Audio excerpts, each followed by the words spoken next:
Caroline Bouissou et Jean-Yves Renouf, bonjour. Bonjour. Vous êtes candidat pour la région Ouest sur la liste Décroissance Ouest. Est-ce que vous pouvez présenter le mouvement Décroissance Ouest ou le parti, enfin nous expliquer ce que c'est et quelle est votre démarche en vous présentant aux élections européennes? Alors moi c'est Caroline Bouissou, donc si j'ai fait cette démarche, c'est pas du tout dans un élan électoraliste. Je suis là pour faire connaître la décroissance qui pour moi est en ce moment le mouvement qui est le plus porteur de sens. La vie est un art et donc a un sens. Hein. Je pense que nous sommes, nous autres décroissants, beaucoup plus dans la vérité que d'autres partis. Un exemple concret, on mange à ce jour 3 terres et demie.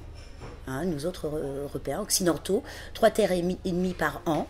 Hein, même un enfant de 5 ans, il pourrait répondre à cette question, qu'est-ce qu'on fait? Qu'est-ce qu'on fait puisqu'on n'a qu'une terre? Voilà, moi je suis là pour défendre une idée qui est relativement simple. Qu'est-ce qu'on va faire? Qu'est-ce qu'on va laisser à nos descendants, à tous ces enfants qui n'auront pas notre chance? Alors, je ne rejoindrai pas Caroline sur ce qu'elle dit, parce qu'en fait, rien n'est simple. Tout est éminemment compliqué. Parce que la décroissance, c'est, comme l'a dit Caroline, se poser des questions essentielles. Avons-nous les ressources pour continuer à vivre sur ce modèle de croissance, ce modèle de productivisme auquel nous assistons? Certains diront, ce capitalisme, nous préférons dire cette société de consommation et de production. Et non, Caroline, rien n'est simple, la question n'est pas simple. Un enfant de 5 ans ne peut pas répondre à la question, à savoir ce qu'est la décroissance. Nous en savons. Non, je n'ai pas dit ça. Mais un enfant de 5 ans, si tu lui donnes une part de gâteau, il ne va pas pouvoir en manger 3,5. Il va te dire, donne-moi les 2 autres et demi qui manquent. Ah oui, oui, oui. Voilà, c'est dans ce sens-là. La question est simple, la réponse est mais tout à fait. immensément compliquée. Et nous nous garderons aujourd'hui de répondre à cette question. Simplement, notre présence sur ces listes, la présence sur la liste comme Caroline, parce que nous sommes rencontrés aux estives de la décroissance, nous sommes rencontrés parce que nous sommes des décroissants dans nos vies, ouais, par essence. Nous ne sommes pas des décroissants parce qu'il y a les élections européennes. C'est des modes de vie que nous avons choisis. Consommer moins, etc. Avoir un mode de vie beaucoup plus frugal, beaucoup plus sobre. Et nous faisons ce qu'on appelle les estives de la décroissance tous les ans. Et nous sommes rencontrés dans ces estives il y a fort longtemps déjà. Hein. Ouais. C'était toute petite. Hein. Oui. Et donc, si nous sommes présents aujourd'hui sur les élections européennes, c'est pour faire entendre notre discours. À savoir, il faut cesser cette surconsommation et cet épuisement, enfin cet abus indécent d'épuisement des ressources. Ouais. Puis cette consommation frénétique et freinée, je crois. Alors, je pense que la majorité de nos spectateurs seront d'accord avec vous sur le point de la consommation frénétique, le caractère non durable de notre économie. Mais qu'est-ce que c'est la décroissance? Qu'est-ce que c'est être décroissant? Qu'est-ce que ça implique au quotidien? Quel est votre mode de vie, si je peux dire? Je peux répondre? Tu réponds? Vas-y, réponds. La décroissance, ça n'a ni modèle, ni leader, ni profession de foi. C'est-à-dire pas de programme clé en main. La décroissance est une philosophie. Et ça ne peut pas se résumer à quelques slogans. Nous avons, pour ces élections, tiré des tracts, nous avons mis des positions. Mais en fait, c'est très réducteur, parce qu'il faudrait effectivement, on a voulu nous laisser le temps, on a assez de surface pour expliquer ce qu'est la décroissance, mais moi je m'en garderai, parce que c'est trop compliqué. Plus je lis, plus je me documente, plus je suis dans le mouvement, plus je trouve que c'est compliqué, il n'y a pas de réponse. Alors ce que vous me demandez, ce que vous dites, effectivement, oui bon, le constat est là, tout le monde peut le faire, tout le monde ne le fait pas. Loin de là, parce que nos élus prônent toujours la croissance, toujours plus. Il faut aller encore plus loin pour créer de l'emploi, parce que c'est le leitmotiv, c'est toujours créer de l'emploi avec la croissance. Des chiffres contredisent abondamment, d'ailleurs, cet état de fait, c'est un dogme, c'est-à-dire croissance égale emploi. C'est pas prouvé du tout, bien loin de là, parce qu'effectivement, depuis 30 ou 40 ans, nous avons multiplié notre PIB par 4. Oui, peut-être même plus, peut-être par plus que ça d'ailleurs, j'ai d'autres chiffres. Et le chômage n'a cessé d'augmenter. Il y a d'autres exemples donnés par Palante, l'économiste italien, qui montre comment l'Italie a multiplié son PIB par 3 entre 1975 et 2005 et a gardé un taux d'emploi constant, avec une augmentation de population. Ce qui prouve donc que la croissance n'est pas égale création d'emplois. Au contraire, tant que vous avez un taux de productivité plus élevé que le taux de croissance, c'est régression de l'emploi. C'est le taux de productivité qui fait l'emploi, non pas la croissance. Bref, on pourrait débattre de cela.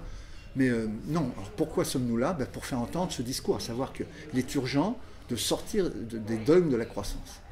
En fait, c'est pas tant de décroissance dont je suis capable de parler. Je ne sais pas pour toi, mais moi, c'est plutôt de la croissance. Ouais. Alors que ce n'est pas l'antonyme. Hein. C'est bien plus compliqué que ça. Le contraire de la croissance, c'est pas la décroissance. La décroissance n'est pas le contraire de la croissance. La croissance, c'est un dogme, c'est une religion, c'est une foi dans le développement, et la décroissance, c'est une philosophie. Ouais. Très, très difficile à exprimer. Ça veut dire accroissance, alors? Voilà, par exemple, voilà, société d'accroissance. C'est une philosophie dans le sens, oui, où l'individu, justement, doit reprendre conscience de son être, c'est-à-dire qu'il ne doit plus se laisser porter par du prêt à penser, comme il va se nourrir avec du prêt à manger ou il va s'habiller avec du prêt à porter. Il doit se porter par lui-même. Hein. Moi, j'ai envie de dire, aller vers la décroissance, c'est aller vers l'âge adulte. Hein, cesser d'être des enfants. Le dogme, c'est ça. Hein. Toute religion, ça a un aspect très restrictif. C'est-à-dire que on peut penser certaines choses, mais il y a toujours au-dessus de nous un élément qui va réduire et restreindre. Apprendre à être son propre chef, quoi.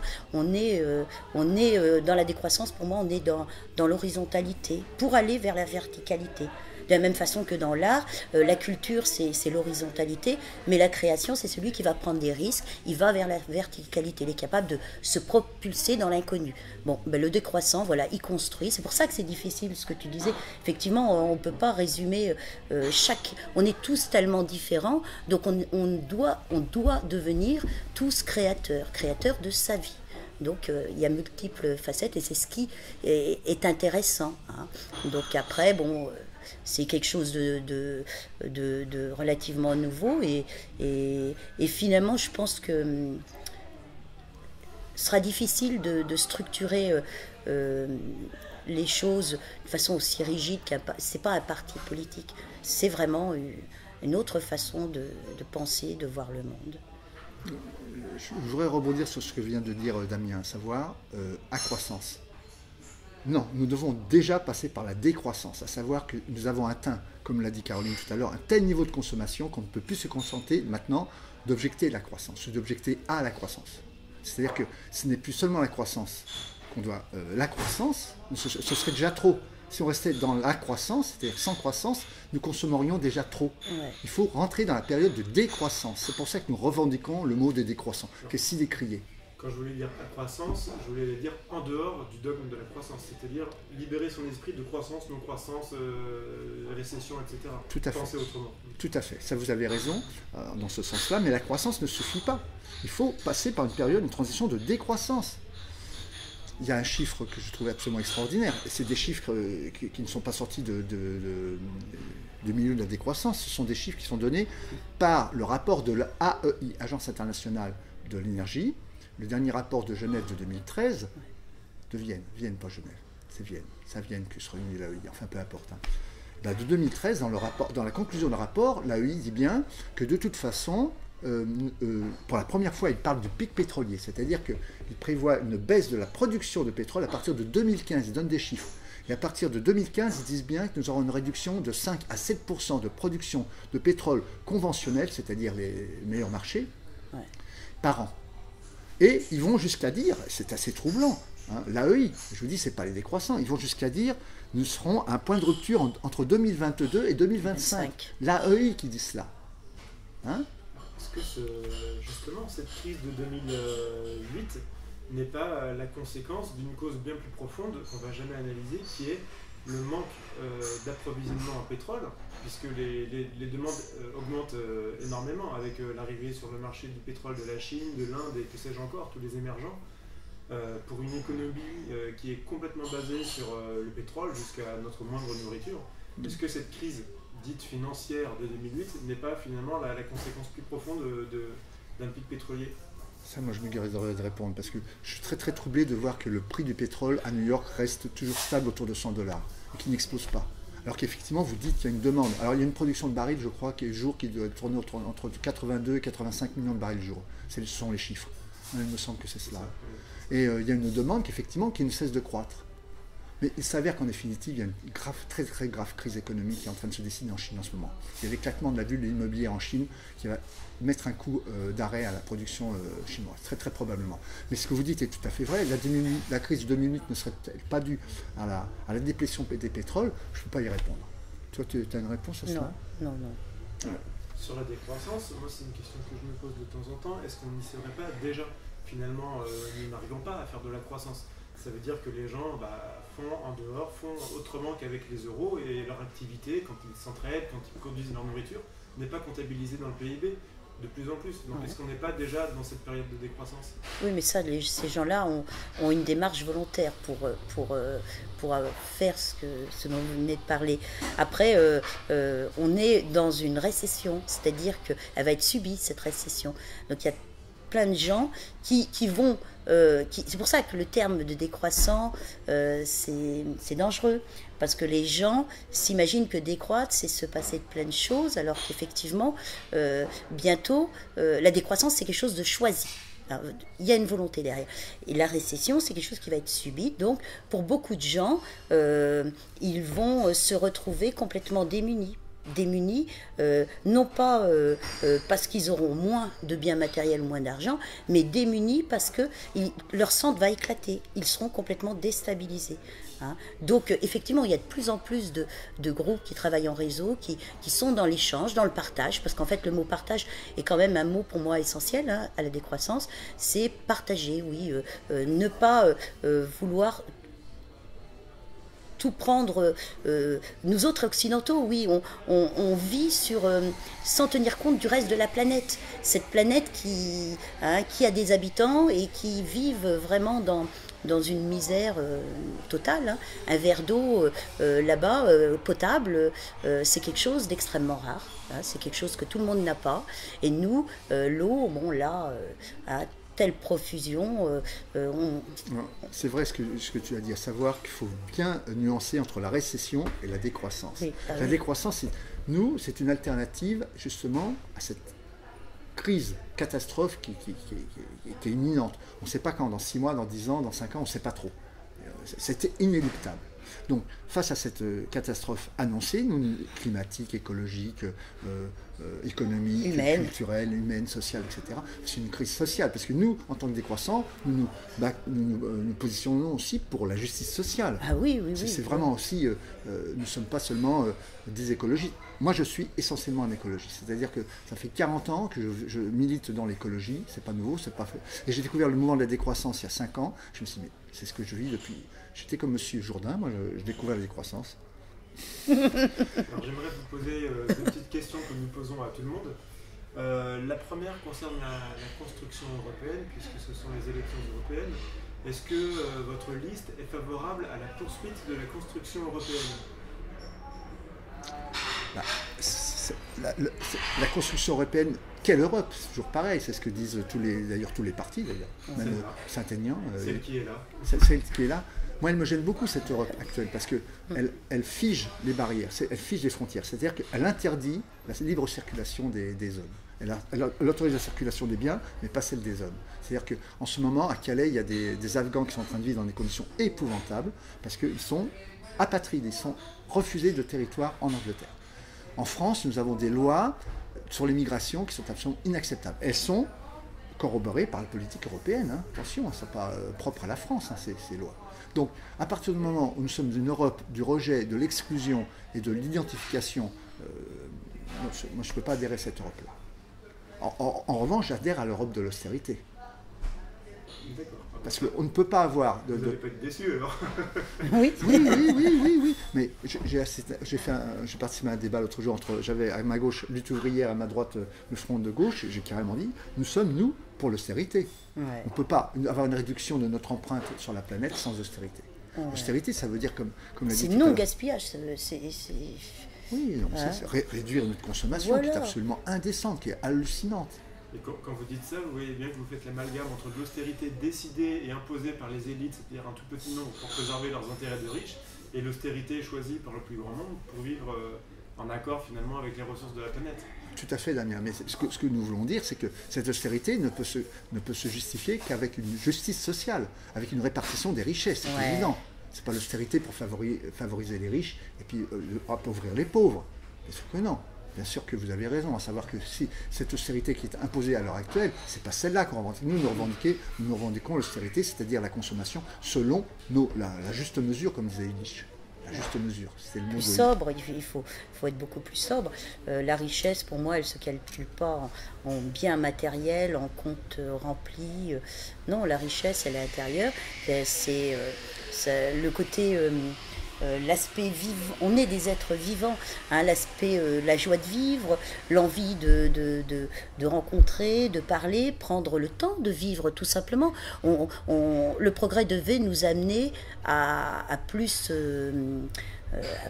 de temps, hein, une vie beaucoup plus épanouissante, et on se rend compte que le progrès, c'est tout le contraire. On demande aux gens de faire des boulots qui ont perdu tout sens. Avant, quelqu'un qui travaillait en usine, ou dans des fabriques, on va dire fabriques, parce qu'usine, dans des fabriques, il voyait du début jusqu'à la fin ce qu'il faisait. Tandis que maintenant, on est arrivé à un tel découpage, et c'est ça aussi, c'est ce découpage qui permet d'isoler en fait de plus en plus les gens, et quand tu es isolé, tu es vite perdu, donc tu te raccroches au Dieu. Juste une petite nuance. Par exemple. Il me semble qu'il ne faut pas faire passer le mouvement de la décroissance comme un mouvement anti-progrès. Ah mais pas du tout, on est sûr. Tu as parlé du progrès, nous sommes contre. Non, c'est pas contre. Non, le progrès, pour moi, justement, on a tout. On pourrait mieux vivre d'une façon beaucoup plus agréable. On a beaucoup plus les soins, au niveau de l'hygiène, au niveau même des transports. Le problème, c'est le gaspillage. Hein, c'est que on n'est pas dans quelque chose, on n'est plus dans la raison. On est devenu des êtres de déraison. Hein, on n'est plus dans quelque chose qui perdu tout sens. Alors, Damien nous disait, mais comment se conjugue votre décroissance dans votre vie de tous les jours? Alors, certes, on nous dit, oui, la décroissance, c'est le retour à la bougie.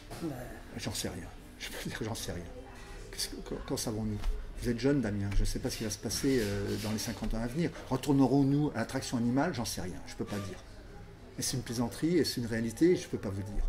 En tout cas, nous, ce qu'on vit, on vit comme des citoyens du monde. On vit, moi j'ai une voiture, je roule avec ma voiture, je suis peut-être en totale contradiction. Certes, nous essayons d'avoir une consommation matérielle extrêmement réduite, à savoir que je vis avec un budget extrêmement modeste, Caroline aussi. Le décroissant ne rentre plus dans cette logique de consommation. On est vite riche à ce titre. On est vite aisé. Moi j'ai une retraite très modeste et je me sens très à l'aise. Je suis quelqu'un qui vit très à l'aise. Et moi c'est pareil, je vis très bien. Alors, très rapidement, je suis un petit peu obligé de poser les questions que je pose à tout le monde. Sur le marché transatlantique, quelle est votre position? Bien sûr, c'est une totale catastrophe ça. En tant que décroissant et en tant qu'écologiste, parce que nous faisons partie d'un mouvement, d'une association de défense de l'environnement. Là, nous prononçons, et les écologistes, et les défenseurs de l'environnement, et les gens qui ont envie de préserver justement notre monde ne peuvent pas accepter ce libéralisme complètement fou, qui va gérer nos vies, notre alimentation. Enfin, oui, non. Alors là, l'explosion des maladies. Le TAFTA, hein, c'est ça dont vous parlez. Oui, le TAFTA. Évidemment, non, c'est une catastrophe abominable. Ça, c'est le libéralisme dans toute sa splendeur. C'est-à-dire libre circulation des biens, mais pas libre circulation des humains. Voyez, on ferme les frontières aux humains, mais on va ouvrir les frontières à des produits qu'on ne contrôle pas. Hein. Qu'est-ce que va être l'élevage américain va importer sa viande. Ouais. Il faut connaître les conditions de l'élevage américain. Il faut les voir, les vaches. John Wayne avec ses cow-boys et puis que les Indiens avec les vaches dans les prés. Hein, c'est fini ça. Non. Ce sont des élevages hyper industrialisés. Ces images bucoliques, mais si, quand ils vendent leur viande, ils mettent toujours une jolie image bucolique. Et puis avec des noms... Mais on fait pareil en France. Eh ben oui, mais c'est partout pareil. Ah ben complètement, c'est partout pareil. Non. Sauf qu'il reste encore un élevage relativement traditionnel en France. Je vis dedans, je vis parmi les agriculteurs. Il reste encore. Il y a une industrialisation il faut voir le président de la FNSEA, quand tu vas à Belin, est-ce qu'il préconise le président de la FNSEA, pardon, pas FDFN, Fédération Nationale d'Agriculture, enfin syndicat agricole, il faut voir ce qu'il prône comme type d'agriculture. C'était tout à fait effrayant. Hein. C'est l'agrobusiness qui a pris la main sur l'agriculture. On voit nos paysages se dégrader, on voit... Alors, rapidement, pour essayer de rentrer à peu près dans les temps, qu'est-ce que vous disiez tout à l'heure, que vous étiez plus riche finalement que les personnes qui étaient dans l'économie de croissance, même bien intégrées dans l'économie de croissance. Qu'est-ce que vous conseilleriez à ces personnes-là ou à celles qui commencent à se sentir exclues de ce système pour franchir le pas? Quel serait votre conseil pour les aider à franchir le pas vers la décroissance? Déjà, nous ne sommes pas capables de donner des conseils. Non, mais moi non plus. Mais bon, il y a quand même des choses. Si, sortir de tout ce principe de crédit, c'est-à-dire vivre complètement hors sol. C'est du hors sol, on n'a pas les pieds. Beaucoup de gens pensent être rationnels et pour moi, ils n'ont pas les pieds sur terre. Le crédit, c'est quand même quelque chose... on est dans le pur mensonge. Donc, celui qui n'a pas de crédit, il est déjà libre, hein. Il est vraiment très libre. Moi, personnellement, tout ce que j'ai eu, je l'ai toujours eu parce que j'avais l'argent. C'est-à-dire ma maison, mes véhicules, et donc c'est parce que en aval, il y avait une démarche j'ai pas besoin de consommer, d'amener. J'ai souvent entendu cette réflexion de la part de gens qui sont pris dans le système. Ah, il fallait que j'aille me faire un petit plaisir. Ah, j'étais faire les boutiques. Ben moi, quand j'ai envie de me faire un petit plaisir, je vais me faire un thé, je vais aller dans mon jardin. Hein, je vais écouter les oiseaux, je vais écouter la rivière, voilà, c'est une autre démarche. Mais en attendant, ça m'a permis de vivre d'une façon beaucoup plus sobre et d'avoir la même chose que tout le monde. Ce que vous dites confirme ce que j'ai pu observer, à savoir qu'il faut déjà un petit pécule pour pouvoir s'affranchir de ce système-là. Que conseilleriez-vous à des plus jeunes qui se lancent finalement dans la vie, peut-être vont fonder une famille, je ne sais pas, et qui n'ont peut-être pas d'autre choix, ne serait-ce que pour se loger, que de faire un crédit. Là, moi je me sens très très mal à l'aise pour donner des conseils, parce que je vis une petite maison paysanne, je vis dans une petite maison paysanne que j'ai restaurée moi-même, bien entendu, que j'avais acheté dessous. Sachez que j'ai payé cette maison-là en faisant une saison de maître nageur. C'est-à-dire j'ai été embauché au bord d'une piscine pendant une saison. Juin, juillet, août, je filais des leçons du matin jusqu'au soir. Je me suis payé ma maison à la fin de la saison. C'est plus réalisable maintenant. La même maison maintenant, elle vaut, je ne sais pas combien d'années, 2 mois de salaire, peut-être pas d'années de salaire, mais 2 mois de salaire. Ce qui fait que c'est pas que... Je ne sais pas effectivement, mais en tout cas éviter le piège du crédit. Moi je vois, j'ai des voisins, des jeunes qui se sont collés une maison sur le dos, et qui bossent, ils vont au boulot tous les jours, ils profitent de rien. Donc, ils ne se parlent plus, il n'y a même plus... Voilà. Et ça va exploser à un moment, de toute façon. Je ne peux pas donner de conseils parce que c'est leur vie, hein, ils font ce qu'ils veulent de leur vie. Moi, je me garde bien de donner des conseils. Mais je suis un vieux monsieur, je ne peux plus parler effectivement. Je ne sais pas. Honnêtement, je ne peux pas répondre à votre question. Merci beaucoup et bonne chance pour ces élections européennes. C'est nous qui vous remercions.